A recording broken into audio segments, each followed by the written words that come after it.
have her attention, and we thank you and her family for being part of our precious community. Thank you, Father. Okay, I'll try to talk into the microphone, but if you can't hear me at some point, just tell me. Okay, so Father did a wonderful job introducing. So normally there's an archon with me for an official presentation, but I'm gonna go through some of these slides just to, I'm a visual person, so I like to show some of these. So that is His All Holiness. So back in 1910, 20% of Turkey was Greek Orthodox, and we are down to 0.017%. Huge, right? Okay, so these are the main five issues that the archons kind of are working through, like to talk about. So lack of legal personality. So let me turn those off. Okay. In the eyes of the Turkish government, right? The ecumenical patriarch does not exist, which is funny because they also, like Father mentioned, or in the video, I don't remember, they have armed guards and police and everything with him at all times. So they recognize him without recognizing him. They would never admit it. The government interferes with the selection of the patriarch, right? That was kind of mentioned. Has to be a Turkish citizen. There's all these things that have to go into it. Halki closing, which I'll talk about in a little bit. Can't buy, sell, or inherit property, which was also mentioned. I like this visual because it shows from 1936, if you can't see the number 1936 all the way down to today. Angelique, nobody will say anything, but they can't quite see this. Okay. So on their Yes. behalf. No, thank you. Okay, and then also converting churches into mosques. They are slowly taking them one by one. Hagia Sophia is a well-known one. There are several other ones that they have taken and converted into mosques. And then no ecumenical status. Okay. I wanted to highlight this because I feel like, at least for me, seeing this as a visual, I didn't realize. So Turkey is on the watch list as far as religious freedom goes, along with countries like Iraq, Cuba. There was another one that also surprised me. But anyways, so I just wanted to show that while I felt like Turkey didn't seem like to this extreme, it is on the level of all these other countries. Meanwhile, in the US, this is the State Religious Freedom Initiative. All the yellow countries have adopted that, right? So we all have the yellow, or the blue is introduced, and I don't remember when this was taken, so it might have changed by now, but so we all have religious freedom, right? So just a stark contrast from what it's like in Turkey. And then to stay informed, there's several archons. Okay, so now for the fun part, at least for me. The pilgrimage of discovery. So we'll go through what the pilgrimage is, the itinerary at a glance, but I go in a little more depth, and then some key takeaways. So what is the pilgrimage? So the archons put this on as a way to introduce it and get to know, for young adults to get to know the patriarchate, what it's like in Turkey.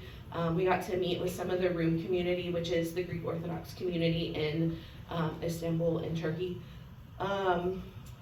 It is fully funded, so we all had to apply. There were 16 of us that were chosen. 100 people, I think, applied. Last year was the first year. They only had 5 people go. It was kind of a tester, see how it goes. And they expanded it nationally this year, so there were 16 of us that got to go. I learned about it a week before the application was due, so Father George and a couple of other people who I asked to write recommendations got a last minute, can you please do this in like 5 days? And they all agreed. Okay, it will continue next year. So this is the itinerary at a glance. So the first day was just kind of walk around Taksim Square, which is downtown Istanbul, where there's lots of shops and things. Day 2, the main event was seeing His All Holiness doing liturgy, and also seeing the youth camp that was there, and I'll go into more detail about that.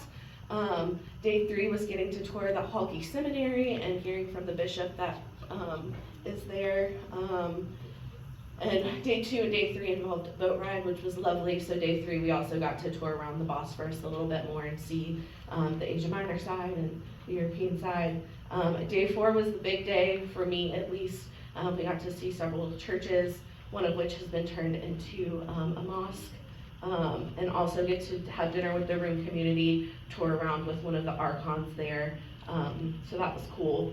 Day 5 was the big day, a second big day, where we got to see Hagia Sophia and kind of tour around the Grand Bazaar. We had some free time, so I chose to go to the Blue Mosque and the Archaeological Museum with a friend. And the last day is when we met His All Holiness and toured the Fanar. So again, I'm a visual person, so I wanted to include a little bit more pictures. So the center pictures, all of us as a big group, with some of the archons. The 2 older adults on this side were the 2 that planned most of the trip, and then there's 2, well, one on that side, I don't know where the other one is. We had 2 professors with us to kind of tell us more about the history. They were both experts in Byzantine and also both Orthodox themselves. And then Taksim Square is over here.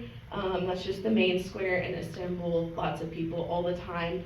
We had dinner at a restaurant on the main road, which is kind of like the Magnificent Mile in Chicago, in that it has lots of shops, maybe not quite as nice as the Magnificent Mile, and I feel like it's probably bigger than a mile. So lots of fun nightlife in Istanbul. Okay, day 2. Let me see. I think this is if it'll show. Yeah, okay, so that's a little video of us on the boat. I included it because I wanted to remember to tell everyone that there are Turkish flags literally everywhere. It is illegal to say anything bad about Turkey, which is why I started posting when I got back, and everyone was like, wait, you're here, why are you posting? And it's because I wanted to be able to say whatever I wanted in the post, and you can't say bad things about Turkey in Turkey. So, lots of things, and then we got to be on a boat. It's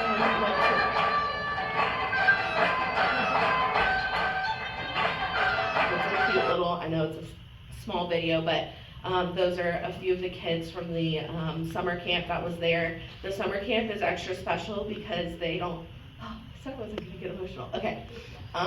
Because the Greek Orthodox population is so small, they don't get to do what we do here, where all the kids get to gather every Sunday and see other youth that are with them. So this is one of the few opportunities every year, and it's also, not everyone gets to go to the summer camp to be around other Orthodox youth. So it's cool to see them all together and enjoying each other and dancing, and they sang for us, and they got to meet His All Holiness, and it was just a really cool experience. I think that was a great way to start out, just with kind of a positive light on what they can kind of take away from the summer camp and all those things. This man right here is one of the guards that protects His All Holiness, so he was there everywhere he went, so we got to see him a lot. And just some pictures of us at the bottom. Day 1, for 16 people to get along so well as we did without any drama was amazing to me. But we all got along really well. We still talk. We probably will for a while. And then His All Holiness addressed everyone that was there. Okay, I'm trying to think if there's anything else with that. I don't think so. Okay. All right. So day 3 was Halki Seminary, which is the seminary that has been closed down for 50 years. I don't know what I was expecting, but it wasn't quite what we saw. They've been keeping it up the past 50 years, I think, in hopes for it to be open at some point, which is not necessarily on the horizon. That first picture in the top left is just a statue of the founder of Turkey in the flag, which is right when you walk in on the left, which was disheartening for me, to say the least. But the second picture is the front of Halki, and then they had oh, I didn't have the video. Maybe it's on the next slide. Some icons, and it's beautiful. I included that so you can see they really do keep up the grounds. There's beautiful flowers everywhere. There's some animals. They hosted us for lunch. It was really incredible. Then the bottom two on the left are part of the library at Halki, which has some really old manuscripts, which was really cool for me to see. It was really hard not to like pick up the books and touch them. But the lady in this middle bottom picture, she's actually going through and archiving them and keeping track, of what they have. I included this desk because it's in one of the classrooms, and I sat at this desk and I opened it up, and there's pictures. It's hard to see, but there's like pictures of cigarettes and like, I don't know, things that like are cut out of magazines. And it made me laugh because I was like, oh, wow, these are like normal students. Not that they wouldn't be, but it was just kind of fun to see. They were, and there's writing all in them. I think some people who have visited have written in them, but some of the writing is from some of the students 50 years ago, which was cool. Okay, make sure there's no. Oh, I did include the video. Okay, so this is in the lobby of Halki. This happened several times. We had a few amazing chanters in the group and singers, and we, hopefully it's not too loud, but we would spontaneously burst out into song, and this was the first time we did.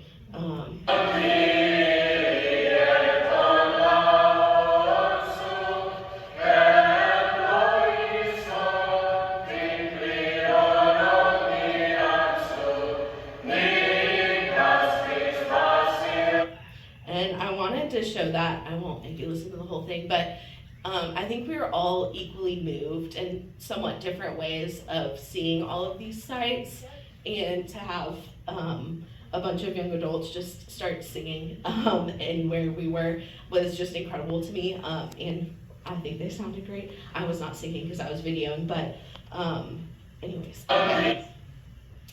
Day 4. Okay, day 4 was probably the most moving and the hardest for me. We started off at St. Mary of the Spring, so those are the top 3 photos. So we got to see the springs there, drink from them, hear about different miracles that had taken place there. It was really beautiful. I think we were all moved. And I included this picture because it's Jesus with a lamb around his shoulders, which has become my favorite icon. Father George gave that to me for my office. And anyways, it's become my favorite. So I took a picture of that. And then the bottom left is above the fountain is it's Ti Parmaho, which we sing during Holy Week, the Agathis hymn, and that's where it originated. So I don't have a video of that. I tried so hard to find one, but we all sang the words to Ti Parmaho while we were there. And that was at the Vlahermon Church. And then, so more springs. The bottom right is part of what I have to show about the Quota Church, which is now a mosque. When we started at the first 2 churches, you could feel the Holy Spirit and just that it was like still alive there. And then to go to the Quota Church that is now a mosque.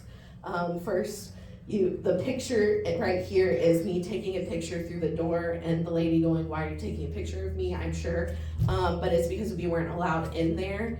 Only Muslims are allowed in for their prayer, and it was still beautiful on the outside, so you can still see some of those pictures. We had to be in our headscarves, but here, let me see what the next page is. So there's more about Quota on the left-hand side. I think I have a video. I do.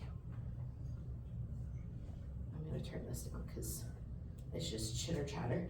But these are some of the beautiful icons, mosaics that are still up that they have uncovered. Sorry for the fast motion sickness, but it was beautiful. And we were all rushed out. This was the shortest visit and most impactful visit. We were rushed out after 20 minutes because the call to prayer happened, which the call to prayer happens 5 times a day, and it is extremely loud. I equate it the best way I know how is to like the emergency sirens that we have here where everyone hears it. That's what happens 5 times a day for like an entire chanting song. Around the Fanar, actually where the patriarch is, they've built 4 or 5, I can't remember the number, mosques around it so that it's like in stereo 5 times a day on purpose to distract us anyways. So that's Hora Church, and then we finished at Ios Dimitrios, which was my favorite stop of the whole trip, and came just in time after being at the Hora Church where I was upset, angry, sad, all the things, to come to St. Demetrius where there was another spring. And this is just a quick little, maybe it'll play. Oh, please play. There we go.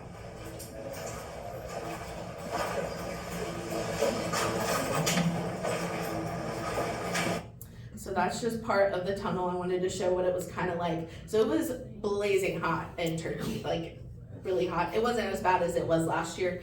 It got cool at night, but to walk into this little cave tunnel to the third spring we saw for the day, it was cold, it was like wet, it was kind of a nice reprieve in some ways, but we walked all the way up to the springs, and we got to do that by ourselves because the tunnel was so narrow, and it was just kind of a sweet moment to be present in the tunnel and pray and whatever we needed to do. But it was a really beautiful stop after being at Hora Church. And same thing here, we got to hear more about miracles that had been done there, what it's been like to be living there. He spoke a little about, the priest there spoke a little bit about his own experience. And then at the end of day 4, as kind of maybe a more positive note to end on, we got to see, we did Vespers at a church and got to see like an outdoor concert that just happened to be taking place. What was interesting about both of those, every time that we worshiped, we had armed guards around us because they were worried about what could happen. We're definitely targets. The priests could not wear their robes or vestments or the black, even with the collar, like out and about because that would put a target on their back. So they walked around in jeans and t-shirts to fit in, which was really sad to see. So the concert was kind of cool, and then we toured around Neohori, where there used to be a large room community. There were as many or fewer of them as there were of us. So some of them were very excited to see us, to see that young people were involved in the church, and taking the time to come and see all the history there. And then I included that bottom picture because I think it was this night, it might have been the night before this. There's a small group of us that stayed up late just chatting with the 2 professors, and we talked about, I don't even know, we talked about the trip, we talked about relationships, we talked about anything, and it was just a sweet moment of, yes, we're here to see all this history, and it can be really sad, and we have the blessing of being together and have made these really cool connections. So, yes, okay. Okay, day 5. So day 5 was Saint Irene and Hagia Sophia in the morning. So Saint Irene is this top middle picture where I believe Saint John Chrysostom has been. That one was also sad. It is currently a museum being turned into a mosque, so they're taking another one. And that was another one that felt kind of flat, even just being a museum. So it was literally, I think now, at this point in time, a mosque now. If not, it will be in the coming week or 2. So that was one thing. I put Hagia Sophia on the next slide, it gets its own slide. So I'll come back to that. We also got to see Turkish rugs being made, which was really cool. We walked around the Grand Bazaar, which is like a huge mall with lots of different shops and things. You can see the bottom left 2 pictures are the Grand Bazaar, so lots of people everywhere. if you like to haggle, that's the place to go. I am not a haggler. So we like walked through and went to the Blue Mosque and the Archaeological Museum. But some people got some cool things that they brought home with them. And then these last two pictures are dinner at it's oligarch, but it was on the water and pretty, and again, just trying to highlight we had some fun while also learning about some hard things. Okay, Hagia Sophia, I'll play this. I don't think we need to hear that.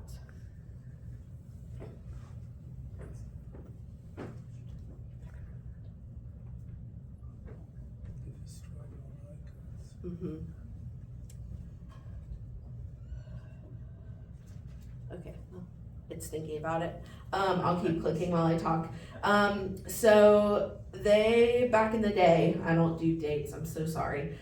They covered all the icons, all these mosaics with plaster, which, jokes on them, preserved all the icons and mosaics. So some of them you could still see. You can see these two pictures on the left. Well, all of these are Hagia Sophia. So there are still some, it's hard to tell this, that picture right there, it's hard to see it, but, you know, we don't know, but to me, it looked like that they were sad. Like they had this droop, sad looking face on them. Could also be projecting that for my own. We took this picture, in Hagia Sophia. You know, I have a hard time keeping a straight face, but just as to show that we were all covered. You could not see, we could not go down to the bottom floor where you could see is kind of like covered with carpet and people are praying down there. That was Muslim only section since it's a functioning mosque, but we were allowed on the upper gallery level, and could see down, and they've put in these lovely giant circles everywhere. I don't know what they say, but I hate that this won't play. There we go.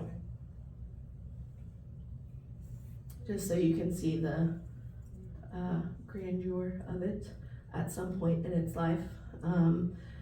Had the same feeling that I did in Quota Church, of it just feeling so flat and empty, despite some of these really old mosaics and things, because it is a functioning mosque. And yeah, okay. What else did I want to say?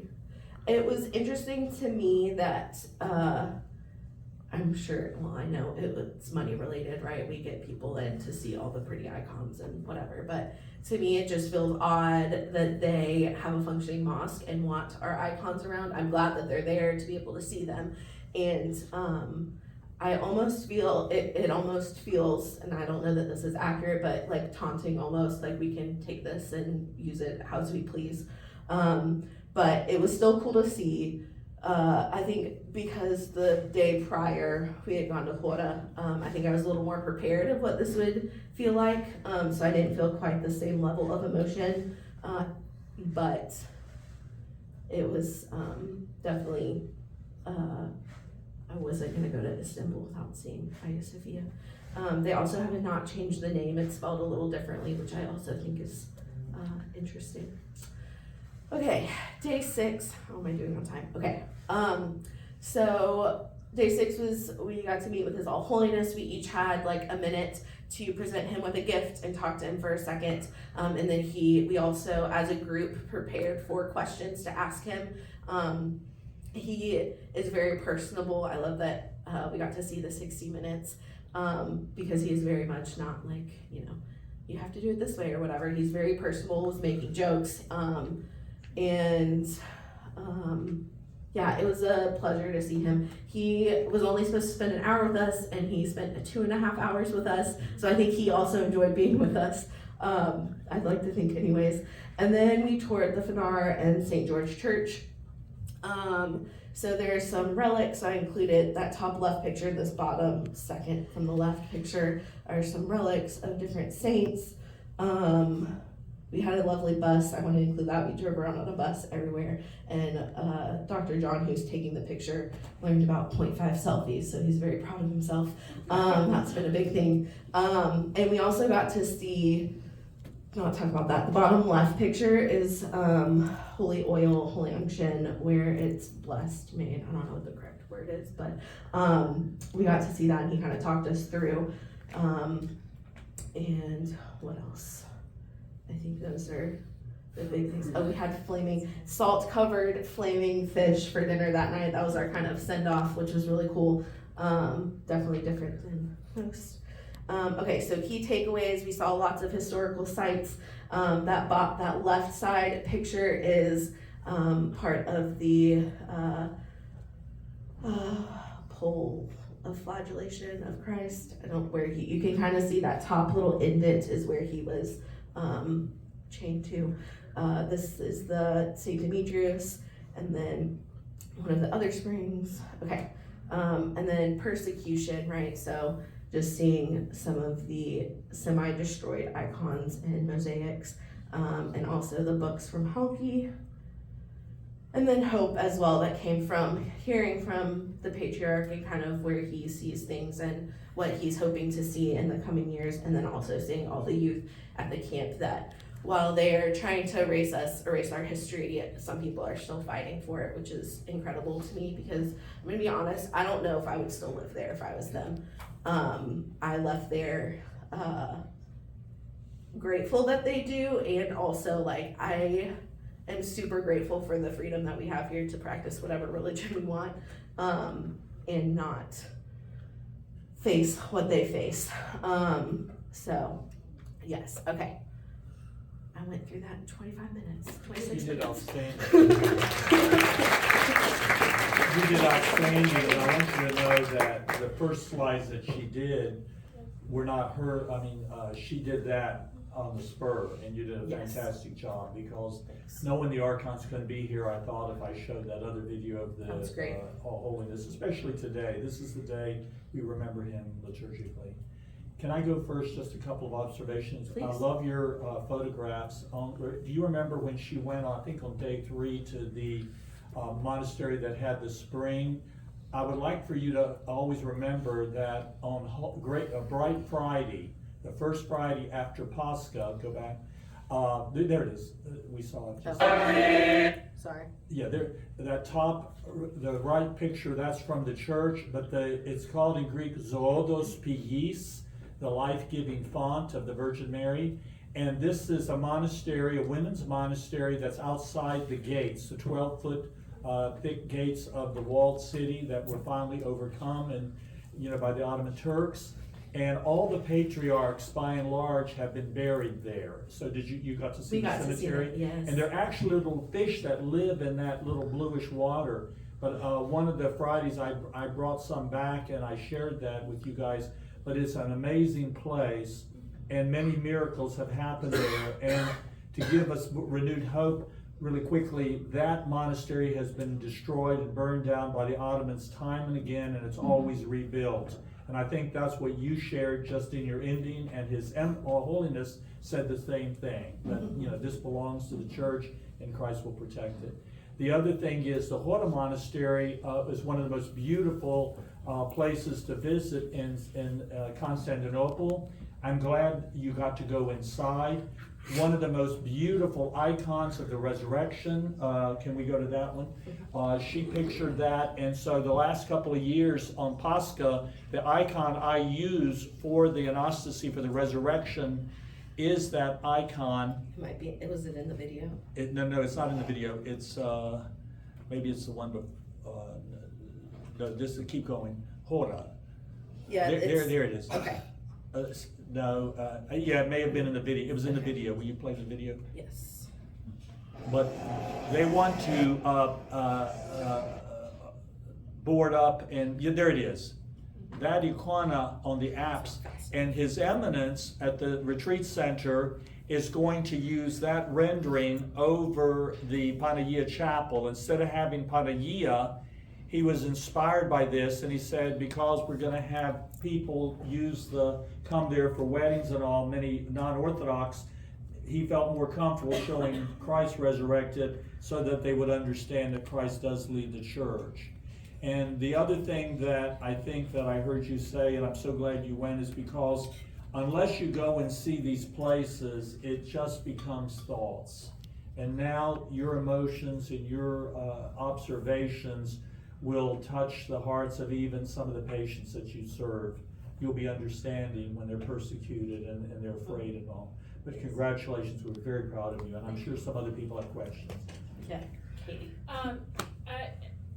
I don't know if you said rum or room, but the community, is that the name? You referenced it at the very beginning. Is Yes. that what they call, you said the Greek Orthodox, like The that's Roman. their all? Yes, because from their From roots the is Roman Roman. Empire and the Greek speaking. The Mhm. Rumi is how we're referred to. Yeah. Mm-hmm. Yes, okay, but Kurt. I don't know too many things about Hagia Sophia, but the same question you had about those big green signs, the calligraphy ones. Yes. That's one of the little things I know. There are 8 of them.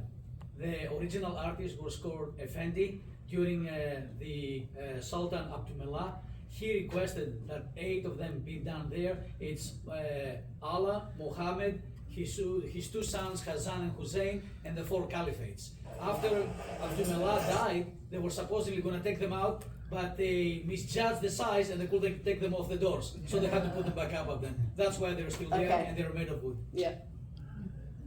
Wow. So, what type of gift did you give? I know, right? What do you give the patriarch? I gave him a watercolor painting of Peachtree City.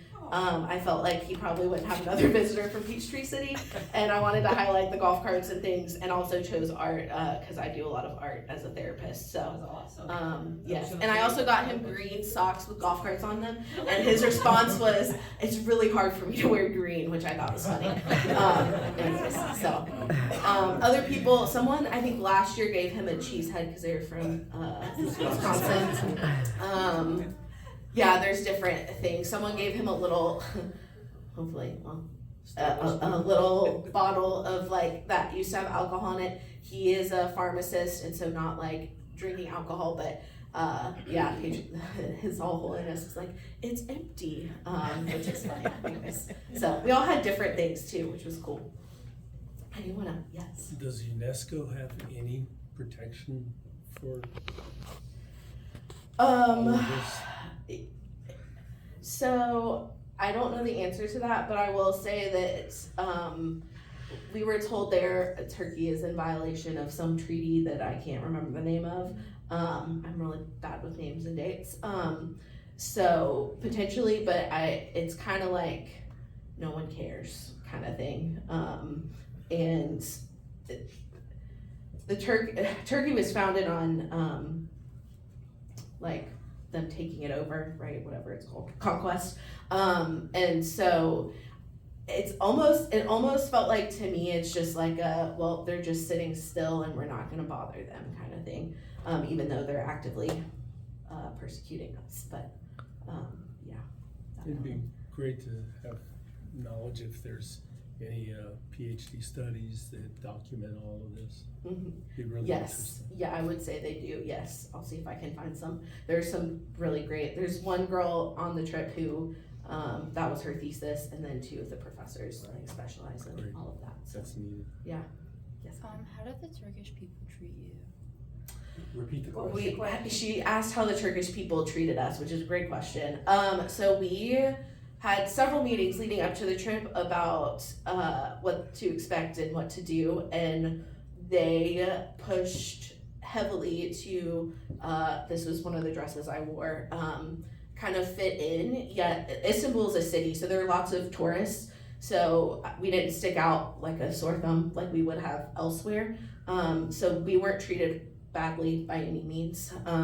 I do think that if we were walking around with huge crosses and made ourselves known as Christians, that we would have been treated differently or worse. But as it was, we kind of fit in and no one bothered us, which was good. I was grateful for that. Y'all had to go around with bodyguards? When the patriarch was there or when we were at church, there were armed guards, yes. So going in and out of these sites? was. Going in and out of risky. these sites, we were tourists like everyone else, so we didn't have armed guards and anything like that, which was good. I feel like the planning meeting scared me a little bit, and I wasn't sure what to expect. But most of the time, no one bothered us. We just kind of fit in. I felt safe enough. It was a little jarring to be at church and have armed guards outside, or at the concert outdoors, which I was also like, why are you having a concert outdoors where everyone can hear us? But at the concert, we like paused for the call of prayer, and we're like respectful for that, in hopes maybe one day they would return that. But so it was really just when we were in places where we were like acting as Christians, I would say, that we had the armed guards. So I guess everybody that's going, the Greeks, understand what it is for the Serbs to have Kosovo now. Mm-hmm. Yeah. Yes. Yes, ma'am. Now, when you say that they had armed guards, were these Turkish armed guards? Yeah. So, Like so giant the machine gun looking government things. is guarding the Christians. Is that what is happening? I think that, so I will also say, I don't know if it's because we were there that there was extra precautions taken, particularly at one of the churches. The other two times we worshiped, we were with the patriarch, so I think he probably always has them. I know he always has them. So it is like Turkish police, but then he also has his own private security. I think the people that were protecting us, I'm assuming were Turkish police that the church hired. So these are Turkish police who are Muslims. Probably. We don't know, but likely. Okay, so you don't know for sure. Okay. Well, Yeah. I was just confused because I thought, well, if they, you know, see, They're doing their job. it's like, Because here's the thing, the way they explained it was like, the Turkish government doesn't recognize us. However, if something happened to the patriarch or some big thing happened like that in Turkey with a bunch of Christians, the rest of the world would have a problem with Turkey. And so they, you know, are placating us. I don't know. Yes. I was wondering about all the ancient manuscripts and the books there. What are they doing to keep the Muslims from coming and taking that over and destroying those things? How is that protected? Great question. I don't have the answer to that. I mean, they did shut down hockey, so there is some of that. So when we were touring the Fanar with the patriarch, we did see there's like a door, and we were like, "What's that?" And he was like, "That's our publishing." The deacon, well, that's our publishing area that has been shut down. So they're taking shut down churches over to make into mosques. They're just being more quiet about it than outright. Well, somewhat quiet, not super quiet, but then taking over the patriarch or the Fanar. Did you have something to add? I was gonna say that we have to go back in history to Kemal Ataturk. When the government of Turkey was started, he was Muslim, but he knew what would happen, which is going on today, if they had done it back then. So he insisted that the government be secular. And as secular, there was no state religion, because he feared that the extreme elements of the Islamic faith would be antagonistic. But lately with Erdogan, this current leader, he likes to push the buttons from what at least I can see and others feel. And so without the world community doing anything about it, he does more and more. So under Kemal Ataturk, Hagia Sophia, in order for it, because it had been converted to a mosque beforehand, and then they allowed it to become a museum. At least for the church, the museum route was the best, because she has all that green carpet on the, when I got to go there a few years ago, it was a museum. There was no a carpet there, and we got to see quite a bit of things. Now that it's a practicing mosque, and that's what Erdogan is wanting to do, is take over all these things. Now, one time I got into trouble with Andy Rooney on 60 Minutes, because back when Miranda and I were in Charleston, he inadvertently talked about Hagia Sophia as one of the great wonders of the Ottoman Empire that was built by the Turks. And so I was one of 7,000 letter writers that week after he promoted that, And he got really testy, and he said, you know, those Greeks are very testy people, just because I made a mistake. But he had no earthly understanding that for Christians, and this goes back to the 500-600 year period, to be sold out as if this was a Muslim accomplishment, and that's what he did. We simply objected to it. So rather than apologize, he used it as a second week to lambast. So after that, I don't want to prejudice, but I sort of quit watching it until occasionally something like what I just showed you. And that clip video I showed was from 4 years ago. So the current fear is all the museums are being, Hora Monastery was a museum. It originally was a church, so we have to remember that the secular state has given way to the extreme state of Erdogan, and so there are people around the world that are complaining, but you know, it hasn't done a great deal of good with regard to that. And then to answer Marcus's thing, there are a lot of these are UNESCO sites, but once again, the world community is a little bit nervous. The United States doesn't want to push Turkey too far. Why? Because it's an ally in NATO.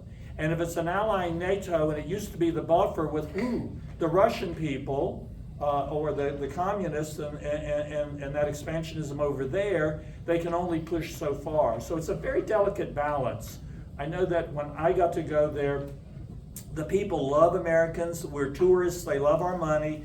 Other than, you know, the heightened intrigue of the last 3 or 4 years, it has always been a pretty nice place. In fact, Turkish Air is really a phenomenal. Did y'all fly on that? Yes. It's a phenomenal airline, and so as a priest, I don't want us to condemn the Turkish people per se. It's just the practices of the government leaders that are trying to oust extreme Islam and continue to take over what, for most people in the United States, have no earthly idea that this entire region was Christian, was Orthodox from a time not too long after Constantine, and that's why we get a little bit sensitive about it. Mm-hmm. Yes. Okay, did I see one other? Yes. What was your biggest takeaway? My biggest takeaway. I think for me, my favorite place was St. Demetrius with the tunnel and the springs. As far as what I took away from the whole trip, I think from hearing about the selection process to going through the trip to having a wrap-up meeting, I think for me is I just feel a sense of responsibility and care for the area as a whole. Yeah, I think I've been talking to anyone who will ask me about my trip about it. Some responses are interesting. Some people either don't know what to say or are offended maybe a little bit. But yeah, I think that's maybe my key takeaway is just talking about it and sharing about it, because it is such an important piece of my history, our history, that most people don't know about and have assumptions about, like, how it came to be. So anyways, yeah, that was a good question. Okay, anyone else? Angelique, we wanted, as a thank you, we didn't know what you were gonna say. And I'm a crier, so when you were crying, I was already crying. But we just wanted to thank you on behalf of our parish for sharing with us and highlighting a lot of your journey and helping us understand the current situation. So I'm gonna help Nicholas. Your godson. Your godson. Yeah, help me. I'm helping you. Yeah, help. There. Thank you. Thank you.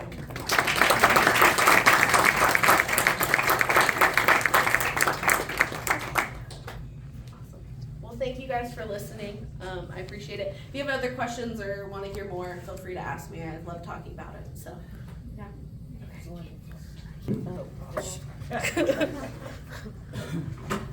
Relax. Thank you. We'll put your flowers up here.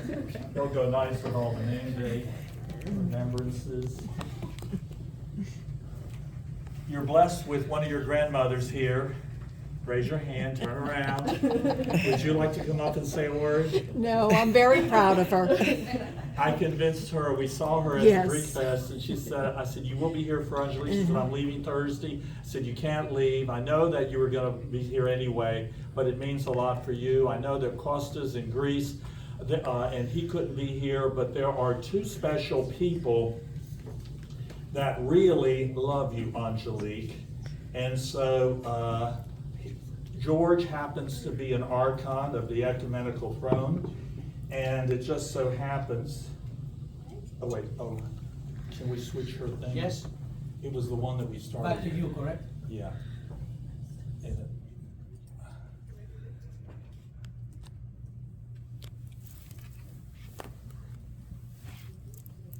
There you go.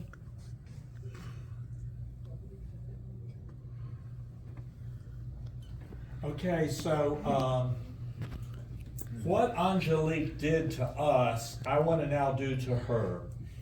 If it hadn't been for these two people, we may not have been here today. How do I say? They're viewing. Hi, George. Hey, Poppy. He just turned 90. And they've been married for just over 61 years. But George and Poppy I've known for many decades. But this is the reason, one of the reasons I attribute that we're here is because her nephew, your father, your husband, your son-in-law, was here for Georgia Tech, and he was only going to go to school at the university, and he was going to go back to Greece. But because his aunt and uncle were loving and kind in their own special way, if I could say it that way, to Costa, he ended up staying in the United States. He found the perfect woman to marry. She said, I want to get married in that cathedral one day. You hadn't even met Costa, right? Right. Right? And so anyway, life, it has a lot of serendipity, a lot of chance encounters. And so to me, knowing that they couldn't be here to hear it, I'd like to give just a little bit of background on these two people, because had they not looked after Costa when he was at Georgia Tech, he would have probably gone back to Greece and a whole different chapter. But if we could just play this short video. And they say congratulations. Greetings. I'm currently at the house of George and Poppy Scoufis. They were so hoping to be at St. Christopher Church today as Angelique presents her trip to the Poli, as we lovingly say, the city that belonged to Constantine. And because of logistics, they weren't able to, so I wanted to bring them to our midst. Now, it just so happens that George and Poppy and I have known each other way before we began St. Christopher. But in the meantime, George has been a very fervent supporter of not only his home parish, Annunciation Cathedral, but likewise the metropolis of Atlanta, having served as its treasurer and volunteer. And he also is an archon of the ecumenical throne. And so he deserves to be there, and he is through this video. So George, can you tell me about your relative who has helped us establish St. Christopher years ago? Well, Costa, his father and my wife are kind of related. I don't know what relationship, but when he came here to go to Georgia Tech, that's when I first met him. And I remember you told a fun story that he always said he would never stay in America. Oh yeah, that was his favorite thing. As soon as he finished that, he was going to go back. Well, what happened to change his mind? Well, as we get older, we look farther into the future as to what we're going to do. It's not what I'm going to do tomorrow or the day after, but we're looking at, well, next year, 10 years from now and all that. And he probably sat there someplace and said, well, if I go back to Greece, what I'm going to do? Here, I have a future, I can go into business, I can do this, I can do that. So that's changing. Well, we're glad that you and Poppy and your extended family, the Skandalakises and others, not only supported and encouraged him, but he and Tammy and their children, Angelique and John, have been founding members of our parish of St. Christopher. And I also wanted to pause and say that you have a character trait that as a priest I admire, and that's you look beyond your immediate family, you look beyond your immediate circumstances, and at the cathedral, you realize that when it sold its Hellenic Foundation, you wanted those monies to assist neighboring parishes. And so St. Christopher was able to benefit from a significant grant, as well as some of the other smaller parishes. And then you never quit working. You also wanted to make sure that our Diaconia Retreat Center was firmly established. And the foundation gave us two very, very significant gifts. And you have continued to be a supporter of that. As an Archon, that is why you were selected. You look beyond your family, you look beyond your parish, you look at the total church. And I know part of your success has been with Poppy, because if our wives don't support us, then we don't get to do as much. And so Poppy has always been one of the most loving, kind people. Whenever I go to the cathedral, she never asks for credit, neither do you. And all the years we've worked at the metropolis when you were assisting, we are very, very grateful. At this time, we're going to turn our attention to Poppy and see what thoughts she might have.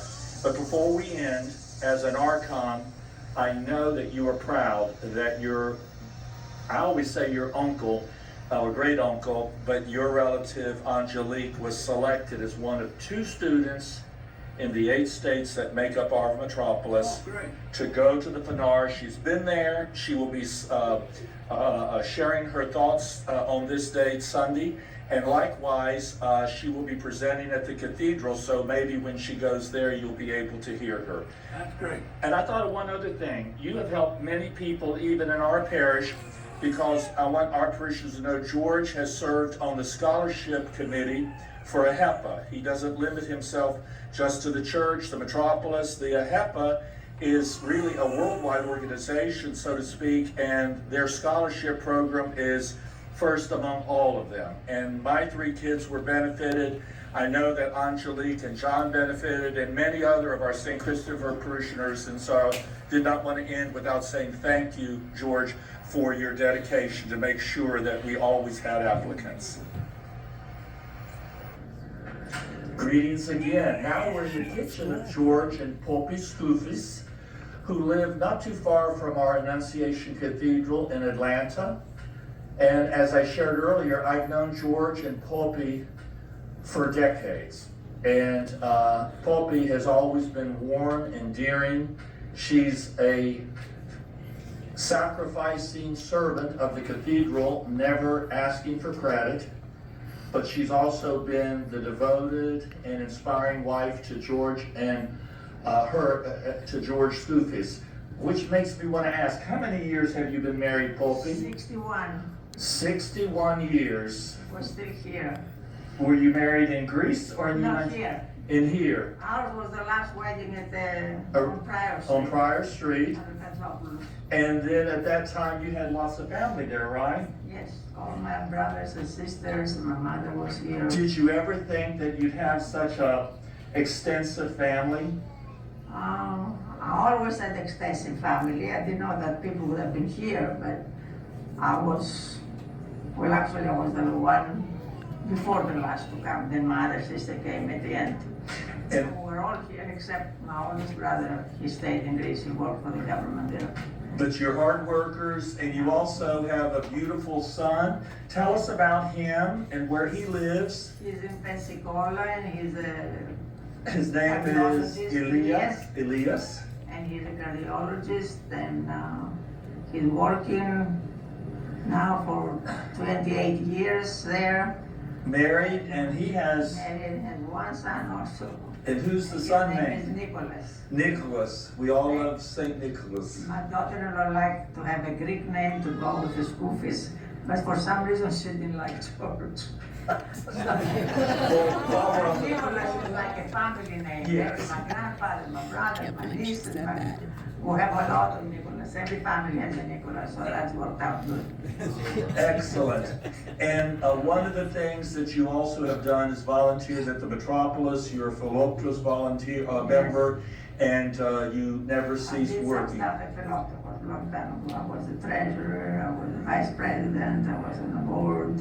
So I asked, Now I'm not doing. well, I asked George about your relative, and we know he's related. I always thought you were Thea, and he was your nephew. Costa? Yes. Yeah, I guess he's kind of my, I don't know. I consider him my nephew, but if you think about it, he's like my grandson, because his grandmother and my brother were brothers. Excellent. So Angelique, who is speaking today at St. Christopher, He's definitely my great granddaughter. and she is so proud of you and George. Yeah, we are too. We love both of them. They're great kids. They've been doing good. We know them since they're growing up. And this was great for Angelique. I mean, she did great at school. We got the graduation and all that. But this was, I read about that in the beginning. I didn't know exactly what it was. But then after I read all the stuff, I realized. And I saw her pictures over there. That was very nice and thoughtful and the stuff, you know. And we went there a long time ago, so we kind of went on the same tours and stuff. Well, as the person putting this together, I'd like to take advantage of that. Since Costa is your dear relative and he's in Greece, we can say anything we want. Is there a favorite story that you had about him while he was a student at Georgia Tech? I guess the only thing that was that he thought he was going to Greece definitely after he graduated. George kept telling him, no, you're not going to Greece, you're going to be here. So I guess maybe he, I don't know, he changed his mind after he met you. No. No. Oh, surprise! We have Tammy. Tammy is at the home of George and Poppy, and I didn't know she was going to be here, and she didn't know I was going to be there. Tammy is my niece and my godchild, my goddaughter. Let's turn to Tammy for just a moment. So Tammy, I know that you couldn't be prouder as the mother of Angelique, but on behalf of your family, could you offer a few words of encouragement in the context that you belong to this wonderful family as well as our church family? We drive her crazy. I would say that I'm grateful to this family that we have here. If it wasn't for Uncle George and Aunt Poppy, you know, she sponsored me to our church, and they were very gracious when I first came into the Crazy Greek family. I didn't know anything about Greek people, and they hosted my bridal shower in their home over 30 years ago, and they've just always been very supportive of Costa and I and our children, and helped, you know, support them through high school and college, and we're just very grateful to them, and of course, you know, on behalf of Costas and I and John, we're proud of Angelique and John as well, and grateful to the church at large for the opportunity that Angelique was given. And we're all very proud of all four of them.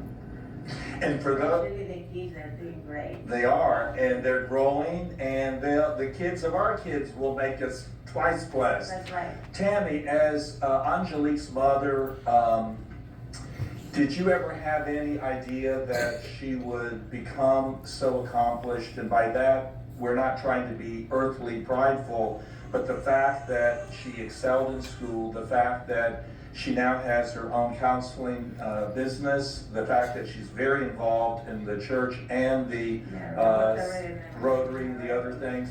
As a mother, what encouragement will you give to some of our young mothers that sometimes wonder how all this is going to turn out? Raising children takes a lot of time and work and effort. What you put into it, you will get out. And I will say that Angelique was pushed probably pretty hard as a kid. She would say she was. I didn't always understand it, but when she got older, she realized that, you know, her life wasn't so bad after all. And I was told from it that as an infant that she was very, very bright by another friend of ours, and so I'm very grateful to our Lord, and I'm grateful to our family, and I'm grateful to our parish, who have all stood by and supported her as well. There's many people in our parish that love her and John and have also supported her and encouraged her, so. Well said. And you know what? One of the reasons I wanted to do this video is to show my love and respect on behalf of our parish for George and Poppy. They give selflessly, and you surprised us the other day with an unexpected gift in honor of Costa and Tammy's wedding anniversary. Yeah.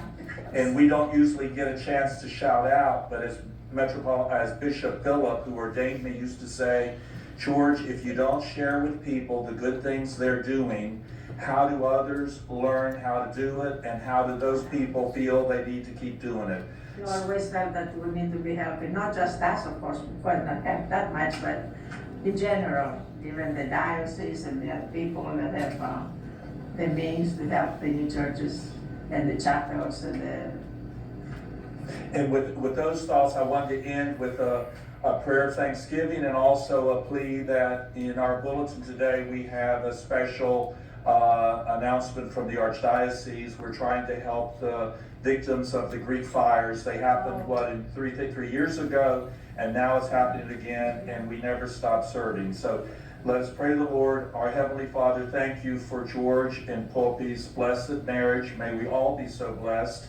We thank you for their inspiration in our lives, and we thank you for helping them to encourage Costa, who ended up marrying Tammy, and they have two beautiful children. And as we celebrate Angelique's beautiful presentation today, we couldn't be prouder that one of our parishioners in one of the smallest parishes of our metropolis was selected to represent our entire 75 parishes at the headquarters, the World Center of Orthodoxy, Constantinople, with His All Holiness Patriarch Bartholomew. We pray for many years for the Patriarch. We thank the Archons for selecting Angelique, and we also thank the memory, we pray for the memory of all of our family who are blessed memory in this family that paved the way for this. And with that, let me just pan one more time. And there, George, we have you here, and we have us, and we're signing off. Congratulations, Angelique. Congratulations, Angelique, we love you. We love you. God bless. See you after some other day.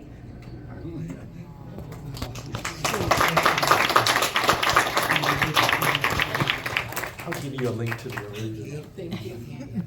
At this time, we have Thanksgiving Sunday, so Faye, would you like to be the first one?